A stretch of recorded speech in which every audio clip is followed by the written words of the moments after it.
तुम बीजेपी का डर दिखाते हो।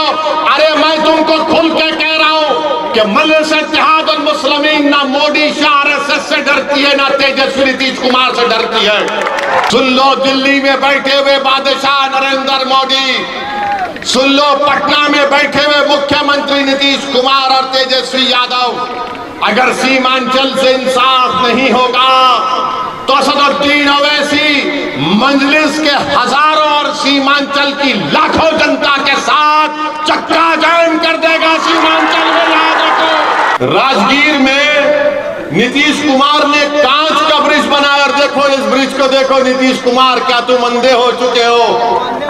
नीतीश कुमार को और तेजस्वी को सीमांचल की जनता से इतनी नफरत क्यों है? वैशाली में एक बच्ची की इज्जत लूटी गई, आता है उसके इंसाफ की बात करता है, उसका नाम अख्तर अली मान है। तो तेजस्वी और नीतीश कुमार की सरकार ने कहा कि नहीं, रिजवान 8 साल का नहीं है, वो 17 साल का है। कि जिस जनता ने मजलिस के उम्मीदवारों को एमएलए बनाया, उन लोगों ने मजलिस को छोड़ दिया और इख्तिदार की कुर्सियों पर बैठने वाले जालिमों के सरों उनके पैरों के सामने अपने सरों को झुका दिया। मैंने उन तमाम से कहा था कि तुम सीमांचल की जनता के बाजू बैठो, तुम सीमांचल की जनता के साथ चलो, तुम सीमांचल की जनता की तकलीफ को समझो, तुम सीमांचल के इंसाफ के लिए तो थोड़ी तकलीफ उठाओ। मगर जिनको आपने अपने वोट से और मोहब्बतों से और दुआओं से कामयाब किया, उन्होंने आपके साथ चलना उनको पसंद नहीं था, वो आपके बाजू बैठना नहीं चाहते थे, वो आपकी तकलीफ को अपनी तकलीफ नहीं समझना चाहते थे, वो आपके आराम को अपना आराम नहीं समझते थे। इसीलिए उन्होंने अपने सत्ता के लिए, अपनी दौलत को बढ़ाने के लिए उन्होंने सीमांचल की जनता के साथ धोखा किया। वो जो 4 विधायक को तेजस्वी यादव ने और नीतीश कुमार ने खरीद लिया, मैं उनसे कह रहा हूं कि आपने सीमांचल की जनता को धोखा दिया, आपने सीमांचल की जनता के पीठ पर खंजर घोंपा, आपने सीमांचल के मासूम माओं के ख्वाबों को चूकनाचूर करने की कोशिश की। मगर सुन लो, मैं उन बेईमानों से भी कहना चाह रहा हूं कि एक तरफ अख्तर अली ईमान है तो दूसरी तरफ वो 4 बेईमान है, और हम इन बेईमानों को कभी साथ इनको कभी माफ नहीं करेंगे। जिन्होंने सत्ता के लिए अपने ईमान को बेच दिया, मुझे यकीन है कि इंशाअल्लाह ताला सीमांचल की सरजमीन पर बसने वाली गयूर अवाम इन बेईमानों को कभी माफ नहीं करेगी। आज तुम्हारे पास सत्ता जरूर है, मगर देखो जब महागठबंधन का जलसा हुआ सीमांचल की सरजमीन पर, तो इन बेईमानों को पीछे कहीं कोने में बिठा दिया गया, इनको इज्जत भी नहीं दी गई। ये चले गए, मंत्री बन गए, अपनी गर्दनों को मोटा कर लिया, मगर इनकी जबान से सीमांचल का लफ्ज नहीं निकलता। ये मंत्री बन गए मगर विधानसभा में जाकर सीमांचल के इंसाफ की बात नहीं करते। ये मंत्री बन गए मगर सीमांचल में जो लाखों एकड़ जमीन बारिश में कट जाती है उस पर जबान नहीं खोलते। ये ब्रिज आपके सामने है जो बरसों से आधा बना पड़ा है, मगर जिसका आपने साथ दिया उन्होंने गुलामी को पसंद किया। मेरे अजीज दोस्तों और बुजुर्गों, हमारे सामने 2 रास्ते हैं, या तो हम इज्जत से लड़ते रहे या फिर हम बेइज्जती के साथ अपनी जिंदगी को गुजारे। याद रखिए, अगर आप लड़ेंगे अपनी इज्जत के लिए तो यकीनन इंशाअल्लाह ताला कामयाबी आपके और हमारे कदम को चूमेगी। मजलिस इत्तेहाद और मुस्लिमीन सत्ता के हासिल करने के लिए, इख्तिदार की कुर्सियों पर बैठने के लिए सीमांचल की लड़ाई नहीं लड़ रही है। मजलिस इत्तेहाद और मुस्लिमीन सीमांचल की लड़ाई इसलिए लड़ रही है ताकि हम अपनी माँ और बहनों के ख्वाबों को पूरा कर सकें। मजलिस सीमांचल की लड़ाई सत्ता में बैठने के लिए नहीं लड़ रही है, बल्कि मजलिस सीमांचल की लड़ाई इसलिए लड़ रही है ताकि हमारे नौजवानों के ख्वाबों को पूरा किया जा सके। मजलिस सीमांचल की लड़ाई इसलिए लड़ रही है ताकि हमारे मासूम बेटियों को, हमारे बच्चों को स्कूल मिल सके, उनको गवर्नमेंट के डिग्री कॉलेज मिल सके, यहाँ पर एक एयरपोर्ट बन सके, यहाँ पर एक रेलवे की लाइन जलालबाग से किशनगंज तक डाली जा सके, ये मजलिस की लड़ाई है। इसीलिए मैं आपसे अपील कर रहा हूँ कि दोबारा मजलिस इत्तेहादुल मुस्लिमीन को और मजबूत करिए। मैं आपसे वादा कर रहा हूँ कि अगर सारी दुनिया भी मेरा साथ छोड़ देगी मगर अकेला असदुद्दीन ओवैसी सीमांचल की लड़ाई लड़ते रहेगा। मैं दुनिया को देखकर या ताकतवर को देखकर अपना मौक़िफ़ बदलने वालों का नाम असदुद्दीन ओवैसी नहीं है। मैं हक और इंसाफ के लिए लड़ता है और लड़ता रहूंगा। अरे सारी दुनिया मुझसे अगर उठकर कहेगी कि तुम सीमांचल की बात मत करो तो मैं तब भी कहूंगा कि सारी दुनिया की अवाम एक तरफ, मेरी सीमांचल की सरजमीन पर बसने वाले इंसान एक तरफ। मेरे अजीज दोस्तों और बुजुर्गों, इस बात को आपको समझने की जरूरत है कि आप देखते हैं कि पूर्णिया का एयरपोर्ट है, अमित शाह दिल्ली से आते हैं, मोदी के बड़े बड़े कारनामे गिनाते हैं कि मोदी के 56 इंच का सीना है। अरे अगर 8-9 साल में तुमने पूर्णिया का एयरपोर्ट नहीं बनाया तो कब बनाओगे? आप जानते हैं कि मोदी सरकार अगर चाहती तो एयरपोर्ट खुल जाता। अगर मोदी सरकार चाहती तो पटना की हाईकोर्ट का एक बेंच यहाँ पर उसको कायम किया जाता ताकि यहाँ की जनता को 350-400 किलोमीटर का सफर तय ना करना पड़े। आप जानते हैं कि बारिश होती है तो 4-4 महीने यहाँ की जनता रोड पर अपनी जिंदगी को गुजारती है। आप जानते हैं कि जब बारिश होती है तो जमीन लाखों एकड़ कट जाती है। गवर्नमेंट का कानून है कि जमीन जाती है तो 3 डेसिमल जमीन मिलनी चाहिए मगर नहीं किया जाता। मार्केट को डेवलप किया जाना चाहिए मगर मार्केटों को डेवलप नहीं किया जाता। हम पूछना चाहते हैं नीतीश कुमार से और गठबंधन के तेजस्वी यादव से कि आखिर आपको सीमांचल से इतनी नफरत क्यों है? मुझे अभी अख्तरुल ईमान साहब बता रहे थे कि नीतीश कुमार ने राजगीर में एक कांच का ब्रिज बनाया है। राजगीर में नीतीश कुमार ने कांच का ब्रिज बनाया और देखो इस ब्रिज को देखो नीतीश कुमार, क्या तुम अंधे हो चुके हो? तुम वहां पर एक कांच का ब्रिज बना सकते हो और सीमांचल की सरजमीन पर ऐसे कई ब्रिज आधे अधूरे पड़े हुए हैं। आखिर नीतीश कुमार को और तेजस्वी को सीमांचल की जनता से इतनी नफरत क्यों है? क्यों नहीं तुमने ब्रिज को बनाया मगर राजगीर में आपने कांच का पुल बना दिया। मेरे अजीज दोस्तों और बुजुर्गों, अभी अख्तरुल ईमान ने कहा कि राजगीर में गाया में गंगास का पानी पिलाया जा रहा और यहाँ का पानी में आर्सेनिक है, एसिड है, गंदगी है, जहर है। मगर नीतीश कुमार गाया की जनता को गंगा का साफ पानी पिलाते हैं और सीमांचल की सरजमीन पर बसने वाले बच्चे और उनकी माएं बीमार पड़ जाती हैं, बुजुर्ग बीमार पड़ जाते हैं गंदा पानी पीकर। सीमांचल से इंसाफ नहीं किया जाता। हम नीतीश कुमार से पूछना चाहते हैं कि नालंदा जिले में आपने क्या क्या काम नहीं करवा दिया। नालंदा जिले को आपने एक महल की तरह तामीर कर दिया मगर सीमांचल को तुमने क्यों वीरान किया? नीतीश कुमार, सीमांचल को तुमने क्यों वीरान किया? तेजस्वी यादव बताओ। तुम लाख गालियां दे दो असदुद्दीन ओवैसी को, तुम जितने इल्जाम लगाना चाहते इल्जाम लगाओ, दुनिया में जितनी गालियां हैं मुझे दो मगर मेरे सवाल का जवाब दो कि तुम अगर मुझे गालियां दोगे तो क्या सीमांचल की जनता से इंसाफ होगा?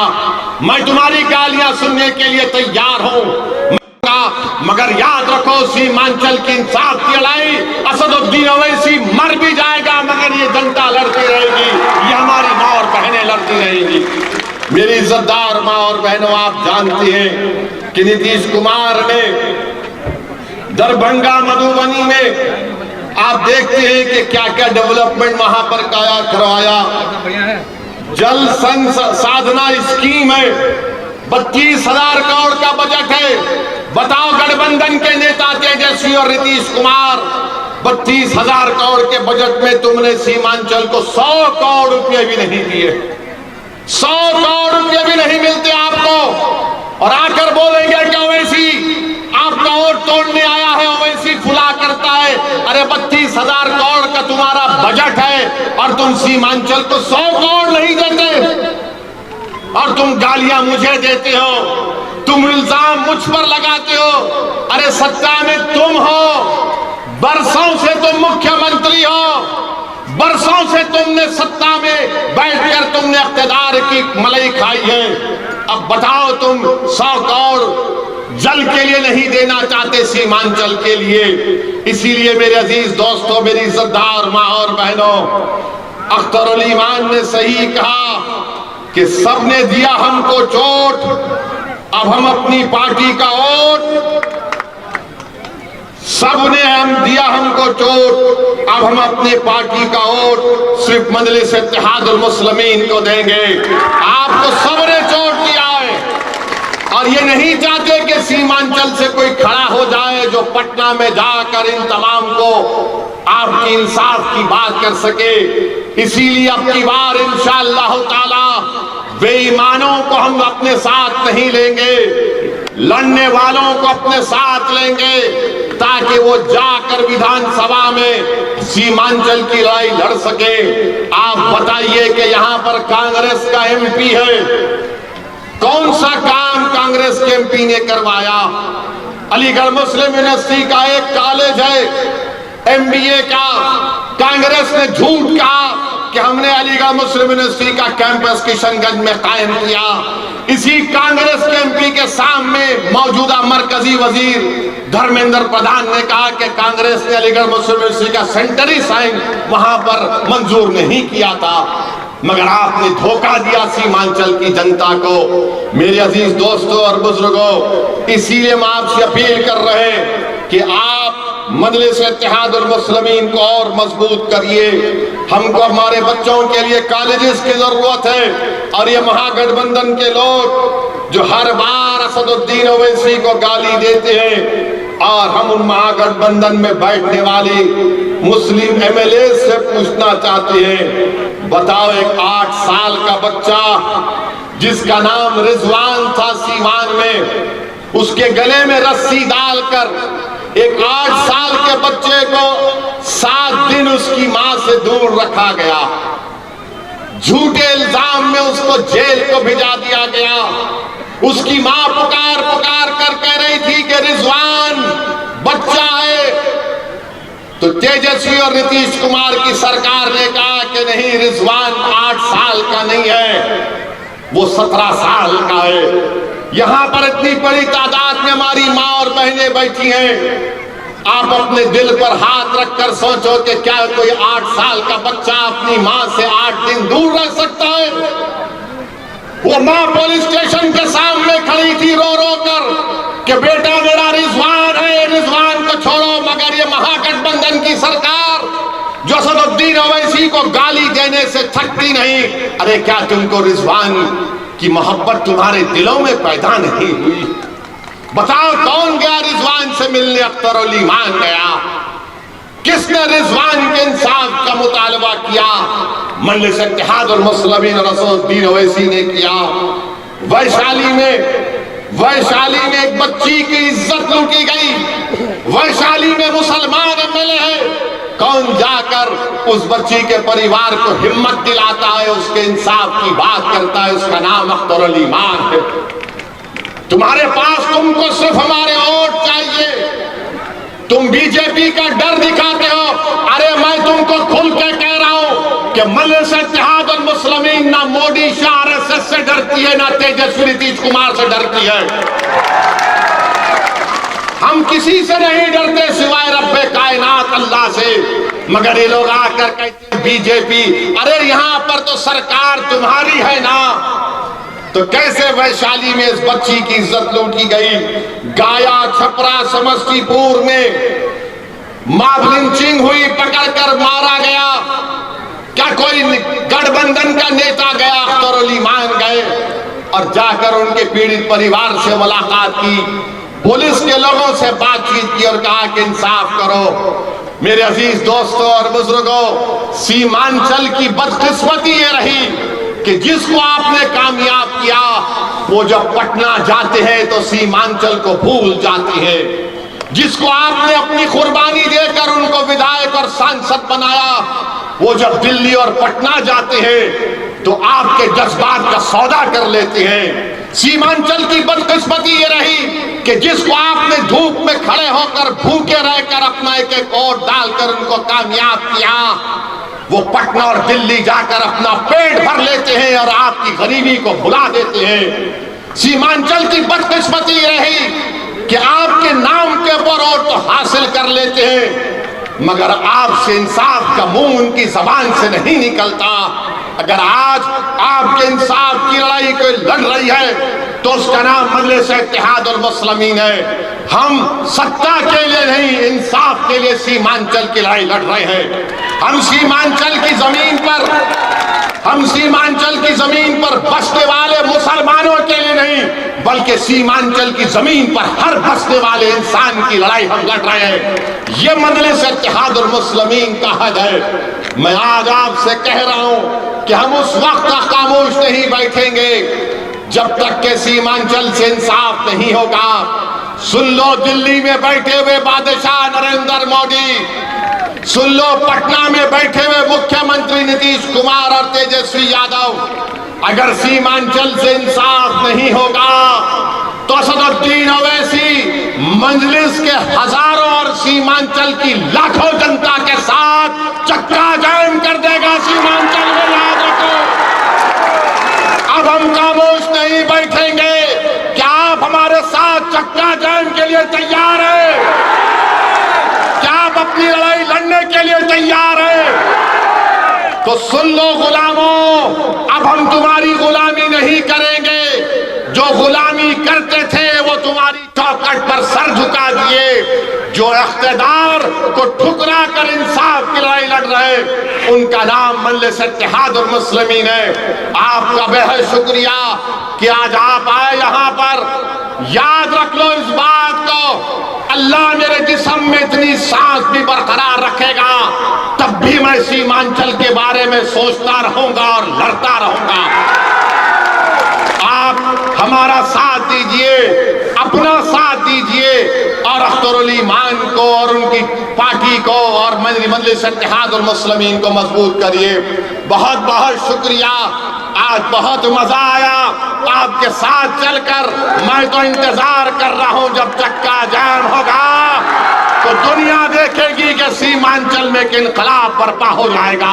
अस्सलाम वालेकुम व रहमतुल्लाहि व बरकातहू। मिल्लत टाइम्स को आपकी जरूरत है, हमारी आप माली मदद करें।